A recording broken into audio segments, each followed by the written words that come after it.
Hi, thanks for joining us. I'm Joyce Danger, and I wanted to share some ideas with you about not getting stuck in the little nuances of the day. So sometimes we get stuck with, I've got to do it right. And if I'm going to do it, I'm going to do it right. And I don't know if you've ever heard yourself saying this, but I know I've certainly been guilty of this. So as we're building our business, kind of think good, better, best. In an ideal world, if everything was perfect, I would like to do everything best. But in the real world, sometimes I have to be satisfied with good. So for example, thinking about feeding your family. In an ideal world, I would like to have everything made from scratch with homemade ingredients, natural, everything from its freshest source, and no artificial ingredients or anything like that, and that would be perfect for me. But in the real world, sometimes just getting your family fed in whatever form that looks like is fine. Cleaning your house in an ideal world, yes, my mother taught me that you pick up the item, you dust off the item, you dust off the surface, and you dust off the legs, and you do all that kind of stuff. In the real world, sometimes you go, and that's gonna have to be good enough. Or you take a microfiber cloth and you just kind of dust off, and you don't move the items, and it's just whatever. It just needs to be done.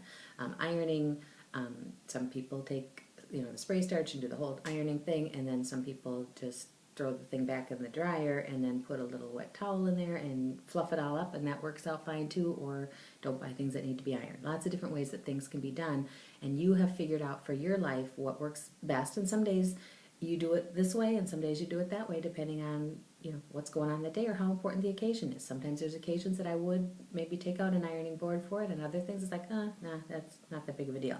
So relating to our Mary Kay business, let's look at that as how each item that we do, we decide, is it better to do it? I mean, is this important to do it the best way, or does it just need to be done? So let's look at contacting our customers, for example. In an ideal world, we'd want to contact them probably about once a quarter, and that would be a nice thing to do. But in the real world, maybe that's not working for you. So look at what you can do. Maybe you can connect with one person each week, and that might work for you. And connect doesn't necessarily mean pick up the phone and call them. That would be ideal, or face-to-face is usually a nice way to connect with people. But it might be a text, it might be an email, it might be Facebook, whatever way works for you to connect up. I make sure my customers get a catalog in the mail, and that works out nice. Speaking of catalogs in the mail, I love it that Mary Kay has the PCP program, so that my customers get it right like that, and that's what I do to make sure that happens. But sometimes, if you've ever missed the deadline, I'm sure that none of you have ever done that, but I have sometimes missed the deadline, and so you can handwrite and address all those envelope or the things and send them all out in the mail. You can do that. You can send out e-catalogs if you miss the deadline and you want to send out e-catalogs, that's fine. You can put catalogs on your Facebook. You could hand deliver catalogs. Lots of different ways that you can do that. Maybe money is an issue, and so when you're trying to do the PCP thing, but you've only got so much money available to spend, you might say, well, I can't send out everybody a catalog, but I could send out a few. Even if you only had $5 to spend, it might be said, well, which are the people that are most likely to buy? What if I just send out catalogs to those few people? What if I send out catalogs just to the people who are most likely to buy, who also I'm not going to see on a regular basis, because I can hand deliver the ones like the people that I work with or the people that live in my neighborhood or that I see on a regular basis, but I can't hand deliver to my cousin who lives in Wisconsin, so it might be like that. Reorders, good, better, best. In an ideal world, I would offer that reorder person, I'd offer her a makeover, I'd offer to show her the new things, I'd offer, if she wants to have a group of girlfriends together, I'd offer her, she could get her order at a discount or for free or something like that. But if time is tight, I might not offer that. I might just say I'll hang it on your door, and I'll put a little envelope with my return stamp on it, and she can pop a check back in the mail, and that might be what we do. Or I direct ship it. I love direct ship because it's very fast and easy. I just click the button and say, yeah, Mary Kay, you send it out to her, and that works out great too. Customers who order less than $40. That happens, and sometimes if you might be in a hurry, and just fine, you just get her stuff. But in an ideal world, what I try to do is to say, to let her know that. And I would want to know that. If I'm buying something, I like to know if I can get a better, something for free. I'm all over something for free. So I just let her know there's a free gift with a $40 purchase. And maybe it is something that you'd want to do, maybe not, but I just know that I would want to know. And so I thought I'd let you know that, you're a mascara away from getting a free thing. And you can either get the current free thing, which is a little gold case that holds a smartphone, and it's got a little red lip gloss in it, or like right now there's a new one starting out, and so sometimes I'll give her a choice between the two, or between maybe if I've got something from a prior one or a pink sale thing that I might want to offer, but that she can pick if I have a choice. And, whatever, and then I say, whatever works for you is fine with me. And, and truly, whatever she wants to do is fine with me. Another situation that comes up is a customer orders something and she says, no hurry, get it to me whenever. I just want you to know they lie. They really mean no hurry means they still want it. Maybe no hurry might mean they can wait till Sunday, but it doesn't mean no hurry whenever.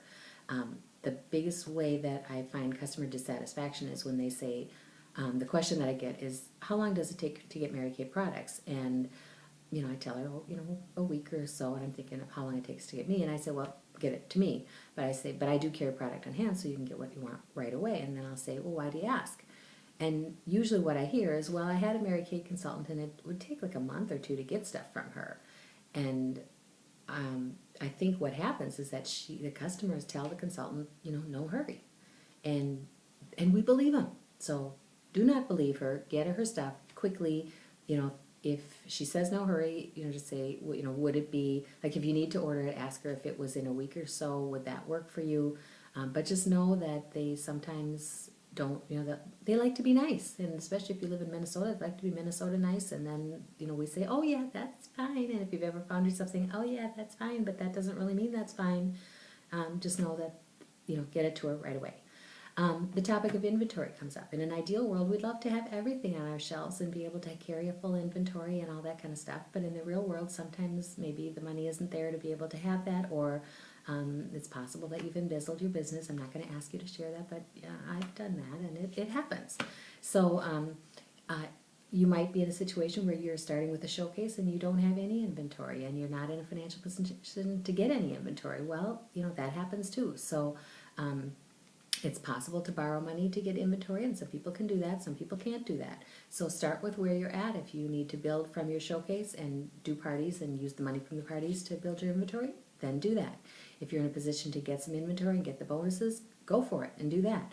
But start with where you're at and make it happen, and I've seen people succeed in any of those scenarios, and they all work if you do. The next thing is our office. Sometimes people get stuck because they say, oh, I just don't have it. I don't have a pretty office like you, so I can't do this. I just don't even have any place to work. And yes, I have a beautiful office now. I absolutely love it. My husband is a remodeling contractor and a custom cabinet maker, and so he has been able to make me this beautiful office. However, when I started Mary Kay, I didn't have this. There's been years I worked out of a 3-ring binder. Because my husband is a custom remodeler, he does everybody else's stuff first and then mine if there's any time or money left at the time. And so there was a number of years our house was under construction, and those of you who knew me at that time, you knew that we had sheetrock dust and debris everywhere, and so I just used a 3-ring binder and kind of wandered around the house wherever I could find a clean spot, and that's where I worked. There's times when I worked in a corner of a bedroom out of just, an old rickety desk, and that worked too. So, you can do it in whatever format works for you. And in today's world, with all the technology that we have available and laptops and, iPads and all this kind of stuff, that you can do your business wherever. So don't get stuck on the little stuff. Follow-up. It's ideal face-to-face to talk with people. It's ideal to pick up the phone, but texting is fine, email is fine, Facebook is fine. Just reconnect with people so that it happens, and write it down someplace. Mary Kay always says that the faintest ink is better than the most retentive memory, and at the time when she was saying that, I'm like, yeah, whatever. I get what she means now. Let's talk about makeup. Our makeup should be impeccable, right? We all know that. But there are days when it's maybe less than impeccable. You overslept or whatever reason, it just isn't perfect. So you want to have a routine that you can do that's very fast and easy. So if you need to get out of the door fast, that you can make it happen and get there quickly. That's the little eyeshadows and pots. You can just put a little bit on your fingers and go like that and just be done very, very quickly. That finishing spray, I can't say enough about that finishing spray. The days that I forget to put that on, I have to retouch up my makeup, and it just doesn't have the same look as when I put the spray on, and it just keeps it great for the day and for the night, so that I'm not spending the time touching up. But sometimes if you do have to touch up, if you maybe forgot the finishing spray or you don't have it yet, ideally, again, you start over again, you wash your face, you put everything back on. But in the world that I live in, that never happens. I just slap a little bit another coat on the top, and you just go with it. Let's talk about professional dress. Ideally, you were to wear a skirted outfit for your business appointments and all that kind of stuff. But in the real world, we all know that that's not happening all the time. So You just want to look nice, and ideally, you could wear, like, from the neck up, you maybe have your Mary Kay face on, but it's an occasion that it calls for jeans, so you've got jeans on. I don't worry about it. I still talk to the people and, go about my business. You want to still look cute, so I want to make sure I'm not wearing, really ragged looking stuff, and that, obviously if I'm gardening or something like that, I might, but, for the most part, I try to look, halfway presentable if I'm out in public, because I know that our business is a business where we're meeting people, just doing the things that we're doing, and I want to look cute for those kind of things. Things like these video clips, they're not perfect. I know that they're not perfect, and I could redo them and redo them and redo them, but I don't get paid more money for redoing them. I get paid more for talking to people, so I need to be done with this and go, connect up with more people. So if I was in Hollywood, yeah, there would be 100 takes or a whole bunch of takes, and then they would pick the best of each thing and make it happen. So just know, in our business, you have to choose the things that are really, really important for putting your time into, and the things that aren't as important for putting your time to. And for each thing that I'm doing, I ask myself, is this important that it's good, better, best, or is it just important that it gets done? And sometimes it's just important that it gets done. So start where you are and know that good is good. And after you've mastered good, then you move on to better. And then some days you have time for best.